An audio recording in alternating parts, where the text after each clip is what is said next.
Find a new way to live in Toronto's coveted Forest Hill neighborhood. Foray by Canderel blends thoughtful, livable suite design with refined finishes and more than 50,000 square feet of amenities, including wellness spaces, work-from-home areas, fitness facilities, and places to unwind. A modern, elevated community crafted for the life you've earned. Your next home starts from $599,000. Learn more at live@foray.ca. That's live at FORET.ca.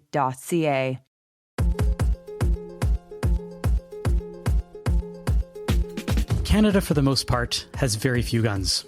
Violent crime is much lower than in the US, and it's extremely rare to see guns in public. But with anti-Semitic incidents on the rise, there have been people not only asking for increased security and for the police to have a greater presence, but to be able to arm security guards, or for individuals to be able to arm themselves. Is this the path we should be taking as Jews, as Canadians? We're back with a full slate today, and we're ready to get into that and more. I'm Avi Finegold, and along with Yedida Eisenstadt and Matthew Leibel, we are not in heaven. Yedida, welcome back. We missed you last week. Yeah, I missed you guys too. It's Hi, good to be Yedida. back. Thanks for having me. Glad you're Have you feeling been? better. I'm feeling better. I'm back at full speed, and I went to a fabulous workshop yesterday at the Library of Congress on early printed Hebrew books, which Ooh. I think some people know In is Kunabula. my jam. Yeah, it was really neat, and I mean, it's not my area, so I learned all kinds of things that I didn't know. And Hebrew printing especially was super complicated and is a fascinating part of the story of our people. And it was like fun to sit with experts and learn from them for a day. Were there copies of books that you saw that were really special? The keynote speaker last night showed us this crazy manuscript because he was talking about the overlap between manuscript production and like after print began. But he showed us what he thinks is like a big, thick notebook for a Talmud teacher before the Talmud was printed. And it's in the Bodleian Library. It is just a crazy book. This guy like zigzags and doodles and like makes arrows in his notes. But anyway, it's this like manuscript, I think, on really crappy paper. And it's just like always amazing what survives history. It just goes to remind us that people before the year 1500 probably also had ADHD. That's your takeaway? Undoubtedly. That's your Like, takeaway? the Talmud stream of consciousness. Yes. That's fine. Anyway, it was like just really fascinating to think about how changes in technology affect how we think and study and learn and interact with our traditions and teachings. So that was great fun. And what have you guys been up to? Wedding season. Couple weddings over the weekend. A lot of joy. Getting right into it. Weddings every week now. It feels like it's the season. It's kind of nutty. So that was what I was up to. What have I been up to? I went to a pen show this weekend. I bought really funky pens. And my daughter was like, I had no idea. She came with me because she was interested in like stationery and stuff. She was like, I had no idea you can have so many different types of pens all in one massive room. I have fountain pens. You know, you guys haven't figured this out yet. I collect stuff. Books, Oh, no. the shoes, Glasses. the pens, Oh, no. the glasses, Yeah, we all know. of the stuff. Yeah. Okay, so pens It's still- add pens to the list. Pens amused me. I laughed. I don't know very many people who, and I know lots of people who collect shoes. That's a common collection, I would say. Are you guys doing anything for Lag BaOmer? I wanted to ask you guys about Lag BaOmer.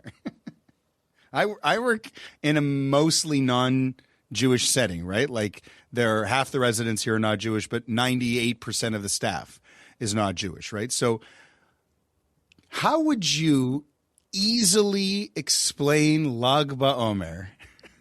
Oh, I could do this very easily because I just saw this as a line. How do you explain it in an easy way to in one non-Jews or line. Jews who don't know? I'll give it to you in one line, right? It's the day when we celebrate somebody who did not write a book, right? On the day that he did not die at a place where he wasn't actually buried. So for those of you to Do you unpack think that was clear? You think that no, was clear? it's a joke. It's the most obtuse way to say that it celebrates the death of Rabbi Shimon Bar Yochai, who was a first century Tannaitic scholar who was supposed to have written the Zohar, but he most likely did not. And he most likely did not die on this day, meaning it's not his Yortzeit day. And where they go to celebrate is at Meron, where he is supposed to have been buried, but he probably is not. Is that what Lag BaOmer is like? That's the first reason? I always thought it was the ending of the plague with Rabbi Akiva's students, right? That one too. So even that doesn't answer what is its name? What does it mean? What do you do? It is the 33rd day between after Passover before Shavuot. We count between. So, exactly. So day that's 33. Good. That's Lag. Lamed 30 Gimel 3. Great. That's easy to explain. What is significant about that day? Why do we have bonfires, archery tournaments, and weddings? Like, it's when else are you going to do it? No. It is such a. I'm one of the ladies who comes here. She's the mashgicha. Was just telling me this morning, as we record this on Tuesday, that it's her anniversary. She was telling me about her anniversary at this shul in Brazil. She's from Sao Paulo, and it's so. For a long time, this was a big, big wedding day. And in many communities, I know, I'm sure for you guys, is it still a big, big wedding day? Like, do you know people getting married today? I don't know people getting married today, but it is a big wedding day because the people who choose not to get married because they observe the Omer, this is the first day in the season when you can get married. Because of that plague story. Yeah. A family that I know was supposed to have a wedding before Pesach in Israel. Because of the Iran war, the wedding was postponed, got special permission from whoever rabbi they asked to get married during the Omer. So I think that there were some like allowances and leniencies for various considerations to be able to get married during those 33 days when people otherwise typically don't. I just bring it up because, as we know, I've been doing weddings for over a decade, and it is really interesting that in the 21st century, in my community, in the non-Orthodox, Lag BaOmer, I don't know that I've ever done a wedding on Lag BaOmer, unless it's accidentally fallen on a Sunday. Like, it's not... I was going to say, because people prefer to get married on a Sunday rather than to think about the possibility of a during-the-week wedding. Like, my parents got married in the 70s on a Tuesday. Like, it was not unheard of to have Jewish weddings in non-Orthodox families, like back in the day. My parents have been married 50 years. So, I mean, like, it's not crazy, but in 50 years now, I mean, like Lag BaOmer, the idea of a Tuesday, like no one would seek it out. It just seems kind of a shame for a long time. As weird as a day it is, to me, it was always this great wedding, this great wedding day, and they never. It feels like the wedding industrial complex has pushed everybody to need to get married on a Sunday. Totally. Absolutely, totally. Speaking of shotgun weddings. Speaking of? That's my segue to our topic of the day. Oh, no.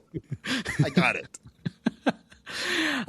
So the other big thing that I did this weekend was I went to a weekly meeting of the founding chapter of Lox Loaded, which is a club for Jewish gun owners or Jews who want to train responsibly on gun usage and ownership and everything related to that. And I messaged them. I said, I've been writing about guns in a Canadian context. I wrote a piece in the Scribe Quarterly in CJN's magazine about should a Jew own a gun? And I was like, okay, you know what? Let me go to this. Basically just like a Sunday morning at a gun range. But they're all Jews. They were all Jews, yes. There were plenty of tzitzit flying. Not plenty, but there was enough tzitzit flying. There were definitely multiple kippahs. A Jewish gun club. It was Sunday called Lox Loaded. You get it? You get it, Lox and... What was the age range and demographic and gender breakdown? Like, I'm that's a good question. What was sociology? Yes, so not many young people, meaning probably the youngest that I saw was in their 40s, and there were people probably well into their 60s. There were single people, married people. Demographically, the rest was fairly diverse. Politically, they were fairly right-leaning. I think that probably to be expected. Yep, exactly. I'll tell you later, like how right-leaning they were. And did something make it Jewish other than the punny title and the Jewish people in attendance? I think the idea is that they want to encourage responsible gun ownership amongst Jews. I asked her about the founder of it, about social events and other like Jewish connections to it. And I think it's more the idea that networking happens, amongst other Jews, and you should be able to recognize that this is something Jewish, and you should feel safe and in a very nice Jewish environment. But aside from that, it wasn't like somebody gave a Dvar Torah or there was like bagels and lox or anything like that. Tell us the history of the organization and like how long you've known that they exist. I only know they've existed for the past couple of months because the NRA partnered with them and they produced a flashy video that started making the rounds, no pun intended. In America today, Jewish families face unprecedented threats simply for who they are. We assess this attack to be a Hezbollah-inspired act of terrorism. Many never thought they'd need to defend themselves until now. Enter Lox Loaded, a national Jewish advocacy group partnering with the NRA to train and arm those facing anti-Semitism and physical harm. Through training, stories, and community, they're turning vulnerability into vigilance. What we're doing is we're building a community. We're building a community of people who are willing to stand up for themselves. We are going to take care of each other. We're so appreciative of what Lox Loaded does for the Jewish community, especially during these times when anti-Semitism is running high. I like what they do. This is the mentality that I probably inherited from my dad. Don't be afraid to defend yourself. Don't be afraid to do what you have to do. Never again means being ready. Empower yourself today. Did you shoot a gun? Of course I shot a gun. Okay. Have you before? Multiple. And I'm apparently not such a bad shot. So you guys have fired weapons before? Nope. Handled, been in the presence of them? Nope. Yes. Yes to both? Well, you guys live in the States, so I mean, like this feels like a whole American kind of leading conversation, which I'm cool with. But like, I'll get this out at the very beginning. If I can live a good long life, God willing, and never ever get anywhere close to a gun other than a cop who walks by me on the street and I notice that he has his, or if I go to Israel again on a visit, I am more than delighted with that. And I love action movies. I am all for consuming. I don't play video games, so I'm not a Call of Duty guy, but I am all for consuming that kind of world. But to me, it is a fantasy. I'm in a no-gun world. And I think that the States' biggest problem is that too many people can get their hands on guns. I like the countries where you can't get your hands on guns. So like, I got no problem with this club or my brother-in-law who's a woodsman and likes to go hunting. I like truly no judgment, no problem. But I think that people can understand why I don't want this anywhere near my world. And when they look at me like I'm crazy, that's when I start being like, okay, let's spend less time together. But that's where I am on guns. So like the whole thing to me is fascinating, but feels very American.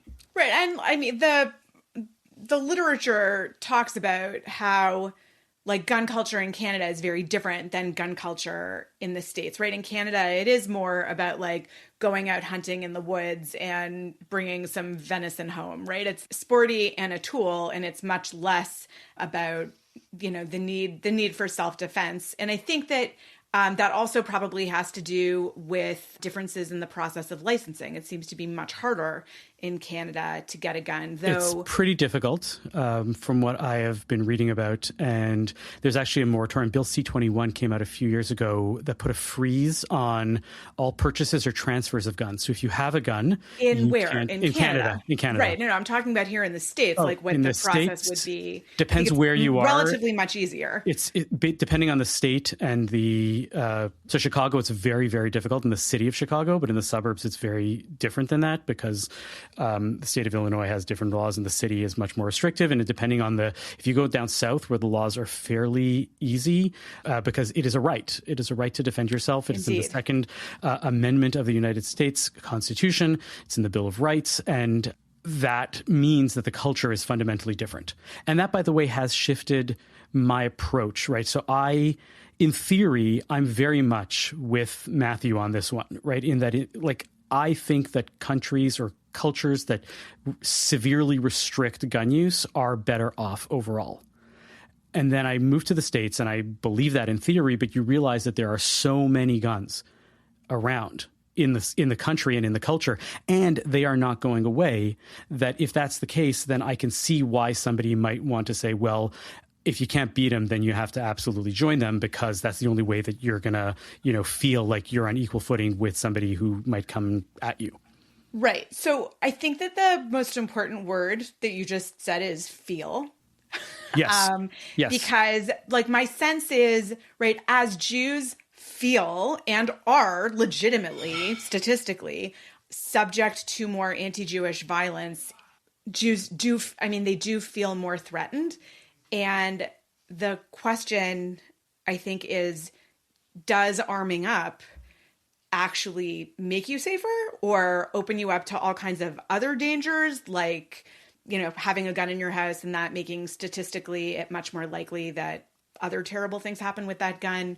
And I am not sold that having concealed weapons in a sanctuary, if God forbid an attacker were to come in, really makes anybody safer. Yeah, like you want to hire a security guard with somebody out at the front, that's a different story. But I don't aren't you just kind of taking the main argument for that whole Second Amendment thing and making it with a Jewish twist? In order for me to be safe, I got to have a gun because somebody else is going to have a gun. So I got to shoot them before they shoot me. Like, isn't that the whole part of the cultural difference that you just mentioned a minute ago there, Avi? So I'm going to bracket out the crazies, right? That feel like, January 6th was a FBI operation and people genuinely believe this. I met people on Sunday that believe this very seriously and told me with a straight face.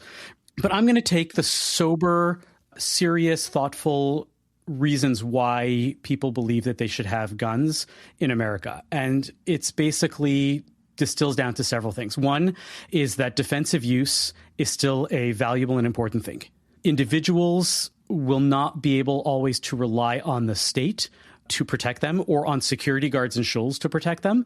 And therefore, you should be able to take care of yourself, right? The line that you hear always is that when the criminal is seconds away, the police are minutes away or something like that. Yeah. It's a deterrent. Somebody sees that you have a gun, all of a sudden they are going to run away if they are serious about whatever is going on and they'd rather not die. In certain scenarios, firearms are uniquely effective, meaning it justifies some level of risk in that there are going to be bad things that happen with guns, but those things are acceptable risks given the value and importance of having a weapon to defend yourself against other people and against the state. So those are the solid, serious ways of approaching it. And most of those exist only in an American context where defending yourself means having to defend yourself against a gun because a lot of other people have guns. Whereas in Canada, defending yourself... Yeah. Can we just say, though, because this is an American thing, can we point out that the Americans, where you guys live, have the worst problem in the entire world with guns, with children and guns? Sure. This thing happened in Canada. But and they're not willing to admit this it. Town in BC, and this has happened in so many towns in America. This is the part that Canadians get and Americans don't, is that they cannot wrap their heads around the fact that there is actually a problem. Not just a problem. Like, you need a new word for problem. The way gun violence is in the States, it's like, they've got stats on defensive gun use. How does it compare with the stats of the horror that is American school? Like, we just had what anniversary of Columbine was it? I was in high school. I was in grade 8. Like, that's a quarter of a century. This is deepened so deep. You can't talk about guns without this being the leading thing, right? Like, come on. Right. So I have this debate in my home on a regular basis. And for the life of me, right, this is the Canadian piece. I cannot understand why Americans don't see that, like, the guns, pro-gun people say, no, people are the problem and no, guns are the problem, right? If you remove the guns from the equation, then the people can't do the harm. And also, like, there's a lot of data that says that, a lot of gun violence is impulsivity, right? So if you take those guns out of the picture, then the option is removed. So I think there's actually sort of a few different case studies bearing out, right? Like, Jews are up in arms, rightly, that in the wake of the Bondi Beach massacre, that people were talking about it as gun violence, right? So it was 100% an anti-Semitic attack. And it also was gun violence, guns were used.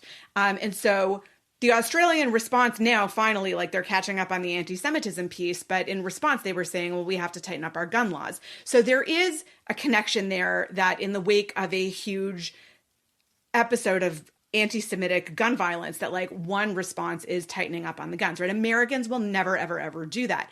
The other interesting test case, right? Like Canadian Jews are feeling super vulnerable, rightly, right? Like we talked a few weeks ago about synagogues in Toronto getting shot at right after Purim, right? Like how might one respond not taking up arms when you're feeling vulnerable, right? Like Jews are feeling vulnerable after October 7th. There's been a spike in Jews in the New York area applying for gun licenses after Zoran Mamdani was elected, right? So there's this feeling of insecurity and helplessness. And it seems to really be a failure of police protection and government.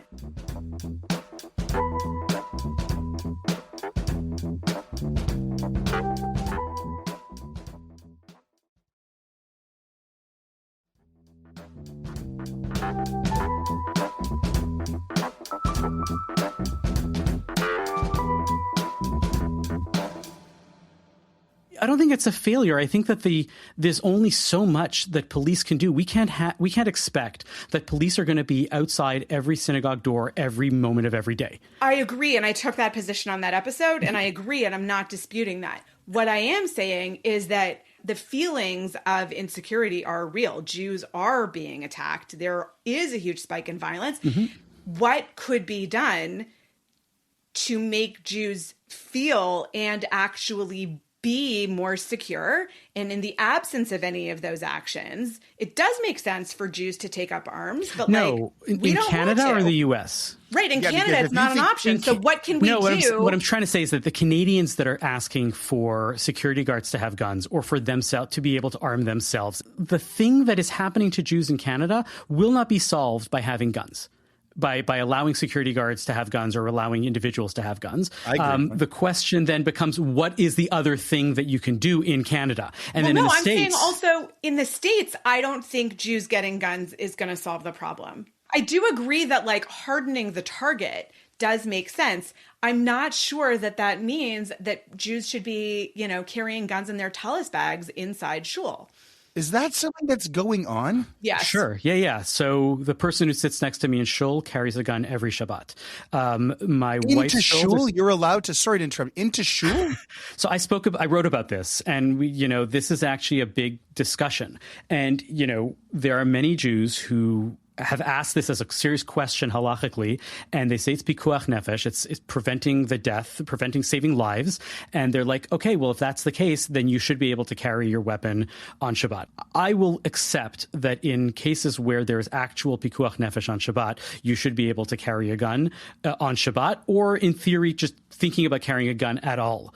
But how many of these people are actually at risk, and how many of them think that they're at risk? And that is one of the things that all of this discussion hinges on. How many people having guns is acceptable, as a saving life, even if you believe that is the case, versus how many people actually are having it, and the argument that, well, no guns, there's never enough guns in terms of how you defend yourself. Yedida. I don't think that having more guns in shul makes people safer, right? And if I'm in shul with a bunch of people who have guns and something happens and chaos ensues, everybody is actually potentially in much more danger, right? Like your feeling of having a gun that you think makes you safer doesn't necessarily accord with reality. And all kinds of crazy things happen, and more bullets flying probably isn't really a solution. Not probably. It isn't a solution. No way. It's not that you can't add more guns and think you're getting safer. I'm taking Yedida's position way harder line. You can't get safer with more guns. Impossible. You can just get more shot. Come on. This is just a point of information. I'm not saying that I defend this position, but as a point of information, the vast majority of shuls right now, of all denominations, where people are carrying guns into shul for defensive purposes, whether in their tallis bag or on their hip. There's a Chabad guy that actually developed a kapata that's uniquely tearaway, so you can protect yourself really quickly, and then you can have access to your gun even faster. The vast majority of those shuls now have training sessions and training days where the people who are carrying guns sit in strategic places. Everybody knows who are the people who have the guns, and the security guards are the people who also know who are the people and where they are sitting so that crossfire does not happen or is minimized. So that is the place where these shuls are, because there are enough people who carry guns in shul that they have to think about these types of things. So that's already like advanced training and coordination. I don't think so many shuls are there. And like you really need, and sometimes like police officers with tons of training screw up under pressure in the moment. Even more so like random Jew. I'm arguing from a very different position, and I'm not pro-gun at all. But all I'm saying is that in the environment that is America, you know, I've started seeing why some people want to own those guns, even though I disagree with it. And I've started recognizing that in some situations, pikuach nefesh can be pulled out and justify your ownership of a gun or your carrying of a gun on Shabbat. That being said, I will also say to those very people, in theory, I think you're 100% wrong. And we are all in agreement that this doesn't make sense.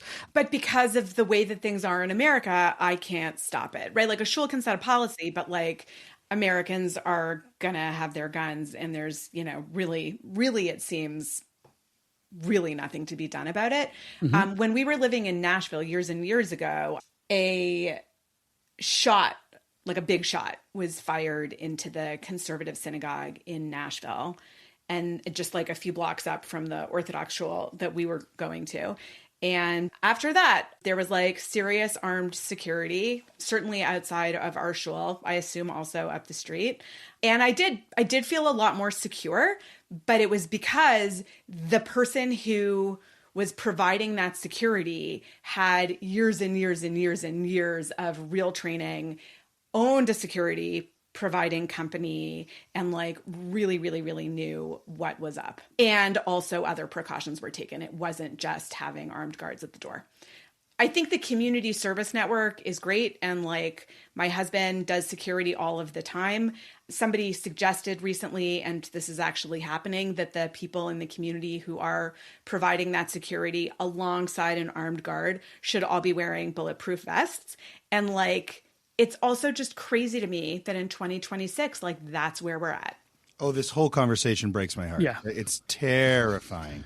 But I think the worst part, Yedida, is how I feel when I hear you say that there's nothing that can change in the States, because it makes me so mad and so sad at the same time. It reminds me of what people were saying after that thing in Connecticut in Sandy Hook with the kids, that after that, and here we are, if nothing changed after that, nothing will ever change. And these kinds of conversations feel like, oh, so deflating and so disheartening, right? Like we'll get to it in the healing, but even at the end of the long curses in this week's parsha, they try to add a little bit of hope. So we got to add a little bit of hope here to this, to the flavor, Avi, please. I don't see this as hopeful, but I see this as real. And this is a message, I think, to Canadian Jews is I don't think that guns are going to solve the problem.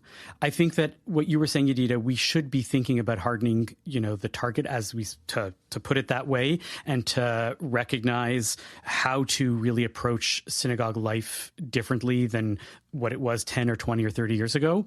That being said, there is this concept of acceptable risk. And to use an example, you can never stop somebody yelling at you down the street for something stupid and something inane, or somebody's going to try to go and write something on the side of your shul, or, do something but none violent of those and occasions bad. Call for a gun. Exactly. So let's recognize that as Canadian Jews, there is an acceptable risk that we may have to take in order to not have guns in our society. And that might mean that sometimes shuls have things happen to them and individuals have things happen to them. And as long as people are not dying, I think we have to really take the entire conversation in check. And I'm sure we're going to get tons of mail about this one, but that's my position. I hope so. I like when we get mail. That's great. That means people are fired up by what we're saying and have a response. But I still think that if you asked most of the Canadians, because I agreed with what you did, I agree with you when you say that everyone's temperature has gone way, way up, anxiety. I still think the Canadian culture is so ingrained that I don't believe a lot of Canadian people are considering that guns is the move. I think that saying to Canadian Jews, like, you just need to accept that, like, you may be the acceptable risk is... No one wants to hear that. Crazy, respectfully. But also... I think that you can only say that to people when they feel like they're being taken seriously and the government and the police are like really looking out for them and doing their absolute best to protect the community. I don't blame Jews in Canada who are feeling especially threatened and vulnerable because of feelings of, and again, feelings, but I think also backed up by some data that they're not being taken seriously.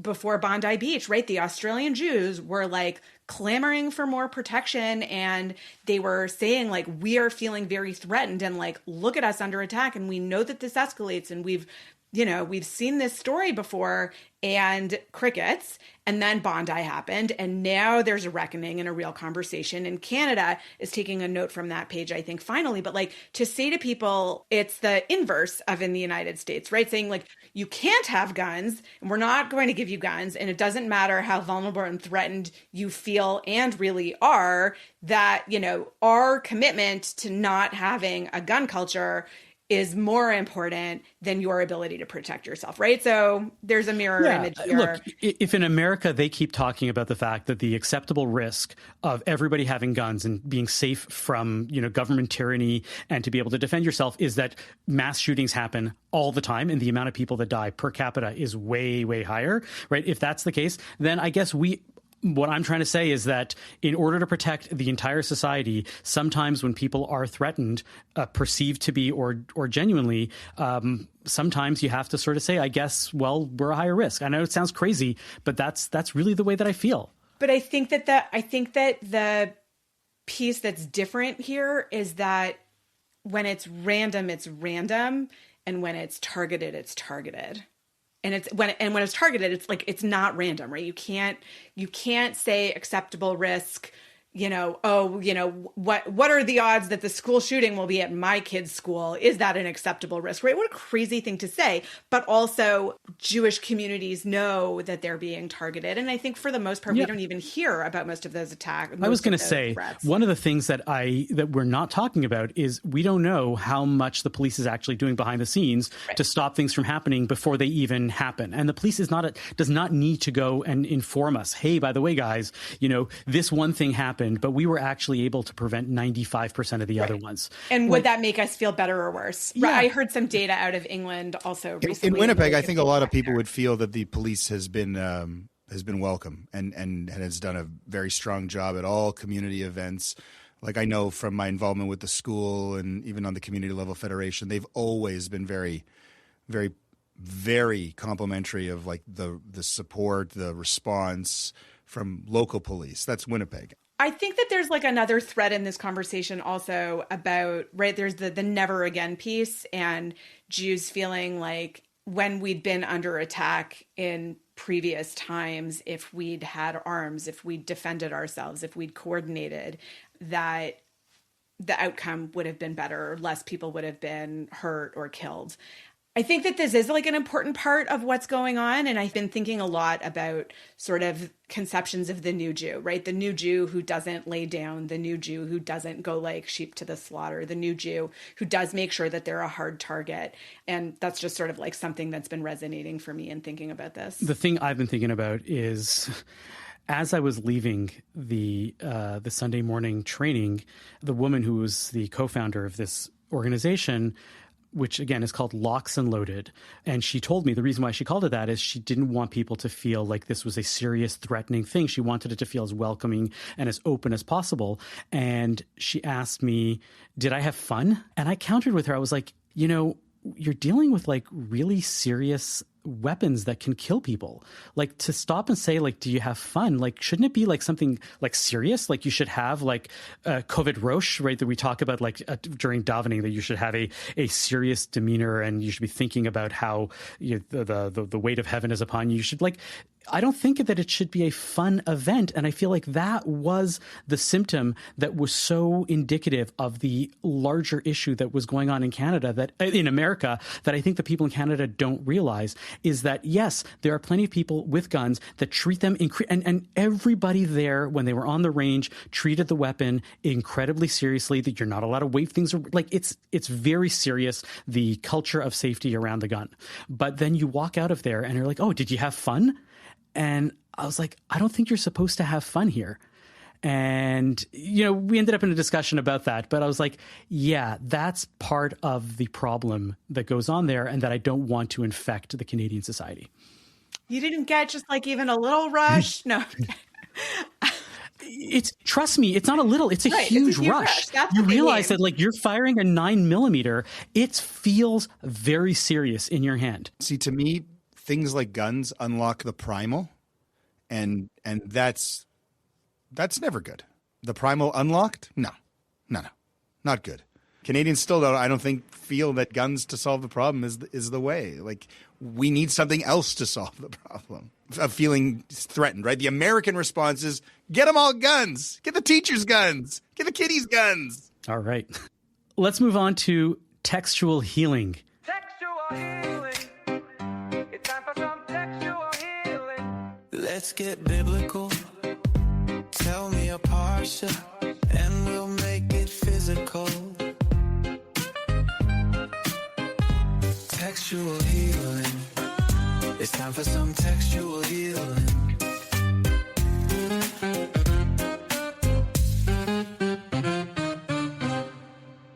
All right, Yedida, you got some textual healing for us?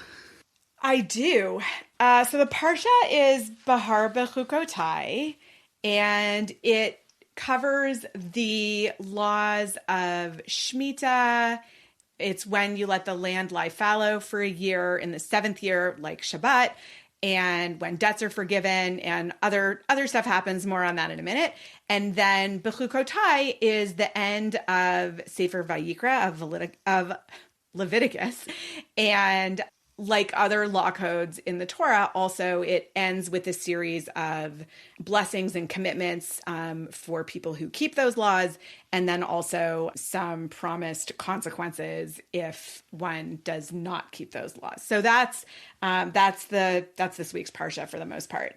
And I wanted to talk a little bit more about Shemitah and Yovel, the sabbatical year and the Jubilee year. So every 7th year, the Torah commands the ancient Israelites that they're not allowed to plant and grow intentionally and harvest. Whatever grows, I think you're allowed to eat, but you are not supposed to actively cultivate the land. And every 7 Shemitah cycles, you add in another year that you let the land lie fallow in the 50th year. So this really leaves the Israelite farmer in a tight spot because there's 2 years when you're not supposed to be cultivating the land. And the Torah takes this seriously and says, like, don't worry, God will still provide for you in that 50th year.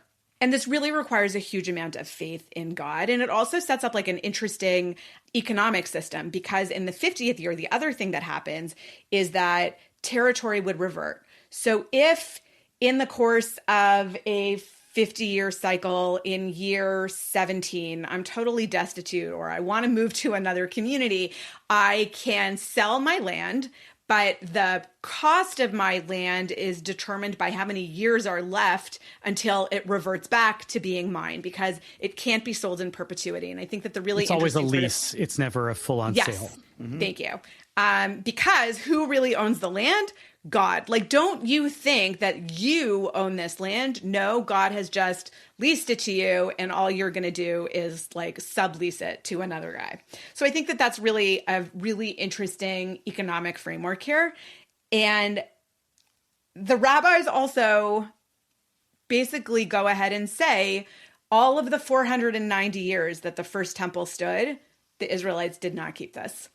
And the way that they do that math, and what everybody knows, I love rabbinic math, is that the exile between the destruction of the first temple and returning to rebuild the second temple is approximately 70 years, and that those 70 years were to make up for the Shemitah years that were not kept during the time of the first temple. So there's like this acknowledgement that this is like a really impossible thing to do, but also a like, don't worry, God is still going to take this. The land is still going to have its rest by, God kicking you off of it. That was the one that always rubbed me, right? Was that they admitted that they never actually practically did that Jubilee year. Because year 48, you would be freaking out. Back-to-back years where you can't work the land at all, they would have been, like you said, they would have been going nuts. But they never actually did it. So say the rabbis. I mean, I'm not making a historical claim. I'm saying what the rabbi said. I remember reading that a lot, but there was really no. All right, Matthew, what you got? That's what do you have? Fascinating. So when it's a double parsha, like you said, Yedida, Bahar, Bechukotai, and they're usually done together. This one's for you, Yedida. A great Rashi is the first line of Bechukotai. So when Bechukotai goes on its own. I love this one. I love this one, right? Yeah. So the line in the Hebrew, Im Bechukotai Talechu, Vet mitzvotai tishmeru, vasitem otam. If you follow my laws and faithfully observe my commandments. It sets up this idea, right, for everybody, all the good things that will happen, all the blessings if you follow the mitzvot, and then this long, what they call tochacha, long rebuke, all the curses that will befall the people if they don't follow the laws, which is way longer than the blessings, of course. And Rashi says that the first part, im bechukotai telechu, if you follow, if you walk with, which is kind of like one of the inspirations for why we call Jewish law halacha, right? The way, the walking, is that's not, Rashi says that doesn't mean to follow the mitzvot because the next part already says follow the mitzvot. Aha, no redundancy. So Rashi says that walking in the laws, the following the laws means amelim batorah, to toil in Torah. He says that you have to toil in Torah. Rashi says you have to toil in Torah leading to doing the mitzvot, but that you're constantly going from one mitzvah to the next, studying, grappling. But the word toil, the connotation of that word and this kind of never-ending relationship with tradition, that it's a toil, is such an interesting idea to be embedded at the heart of Jewish tradition, is right. Like we have this rich tradition, but you must always be toiling with it. Oh, I love that. Because like I was thinking, if you're not toiling, you're not trying. I think you just like toilet, the word toiling. It is now. I too am going to talk about the Yovel. Oh, you guys both went Yovel. The question always is, right, we count the Shemitah years in today's day and age. We should, in theory, know when the Yovels are, when the Jubilee years are, but we don't count them. And the major reason given for that, and it's a very valid reason, is that we don't have a Beit Din. And the Beit Din is the court, the big court that is there when we are living in an autonomous, world with Jewish law and everything that attends to it. It's up to the court to establish the year of Yovel, and that every year they actually count at the beginning of the year with a blessing, and they say this is the year whatever of the Yovel, and then the 50th year they count the Yovel. It really resonates with the way that we're counting today, right? We're in the time between Pesach and Shavuot, which is a daily personal counting of the Sfirat HaOmer. And if you miss it, you lose the whole count and you can't make the blessing anymore. And there's this really fascinating contrast, I think, between the types of countings that we do personally and the types of countings that the Beit Din does personally. Because why can't we just say, well, you're going to keep your Yovel year. You bought something and you have 13 years left on it, and you're going to count those years and you're going to know when you have to give it back, and that's what it's going to be there. But the fact is that you're going to lose that count. So it's the responsibility of the Beit Din to actually count the years to the Yovel in order that people don't have to keep that weight on them. And I was thinking about this in relation to the fact that I'm close to my 50th year. And I'm going to have like this personal Yovel. What are the things that actually I have to let go of, and I have to think about what's the personal Yovel? And like, it hit me as like, oh, Beit Din has to count this thing for you because everybody has a different thing that they care about in their communal Yovel, but everybody has a personal Yovel that you have to sort of like reckon with. And so I'm starting to reckon with my personal Yovel. That's all right. When is this Yovel beginning? Yeah. And what are you giving back? Well, I turned 49 in a couple of months, so I'm entering into the 50th year there, and I have not yet really grappled with the reckoning of what that looks like. I'll report back when it comes up. Thank you for listening to Not in Heaven this week. Our producer and editor is Zachary Kaufman. Michael Freeman is the executive producer. To catch every episode, subscribe wherever you get your podcasts. If you'd like to support our show, consider making a donation to the CJN at thecjn.ca/donate.